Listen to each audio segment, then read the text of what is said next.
So, tanggalin natin ito. Alam ko tao paano wait lang.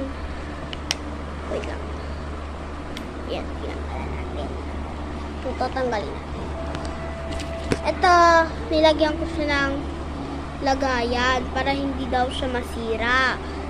Yan ako guys, madilim kasi siya. Nilagyan ko siya ng ayan. Para, ayan, nilagyan ko yan siya ng ganyan.